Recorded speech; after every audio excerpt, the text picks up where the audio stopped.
The temperature of the Earth has warmed and cooled for millions of years.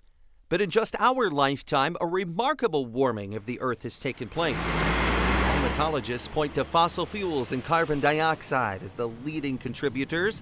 That human activity, gone unchecked, will accelerate warming, threatening more flash floods, droughts, hurricanes, and sea level rise.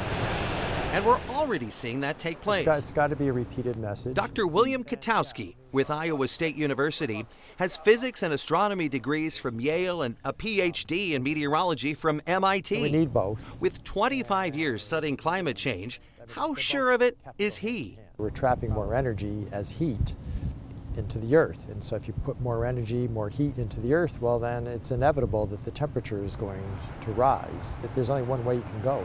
And a warmer climate means more extreme weather events. So if you want to see another one, you only have to stand here a few years. But this time, LeClaire Park looks like a lake. The Great Flood of 1993 was one like no other. And as you can tell from this vantage point, it looks like the water levels outside the stadium are about as high as the water levels inside. Until it happened again in 2001, coming within 5 inches of the previous record. That is holding, and look what it's holding back. But these epic floods keep happening with more frequency. The 5th biggest flood in the Quad Cities happened in 2008. We've done this before. And a similar flood happened in 2011. And then in 2014, it happened again. 6 of our top 10 floods have occurred since the Great Flood of '93. We're getting more of these extreme weather events. Yes.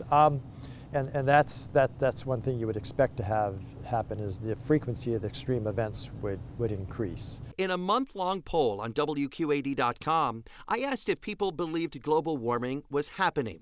79% were convinced, with 21% of those responding say they weren't sure. In order to understand why opinions differ so much, we went to Peoria, Illinois, to talk with Dr. Wendy Schweigert.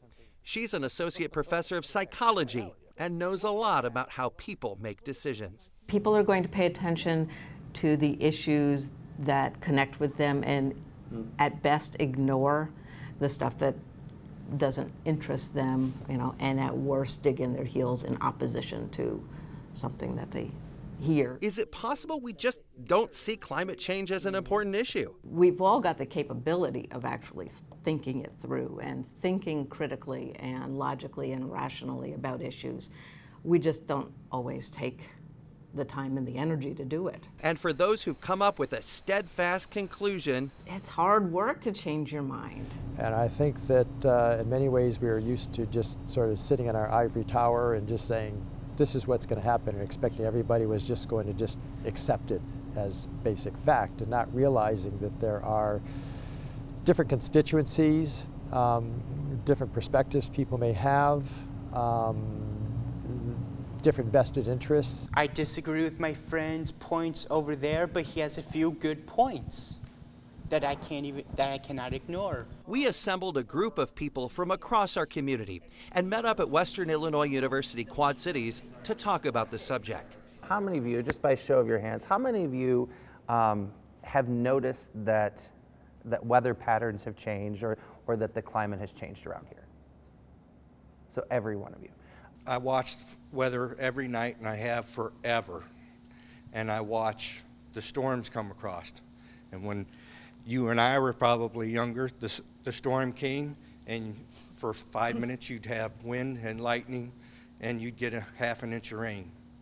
Now you can have wind and lightning for an hour and a half and 4 inches of rain, which is much different. If you perceive that we somehow are part of the problem, then we are going to have to look to ourselves to be part of that answer, and I'm not sure that people are ready to do that. The thing that I see climate change deniers say over and over again is the idea that humans can change the climate is arrogant, that we just don't have that kind of power. I do not believe we have as much effect on it as the trends that go from century to century, and I think that it will never change until we can get countries like India or China on board with it. We're not a small organism anymore. We have a large effect. With climate change, you're not even trusting that something good's going to happen. You're trusting that something bad is either going to not happen or be put off.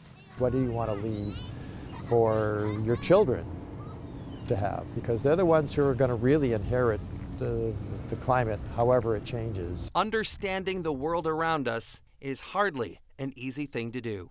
How many of you are willing to keep this conversation going beyond this conversation?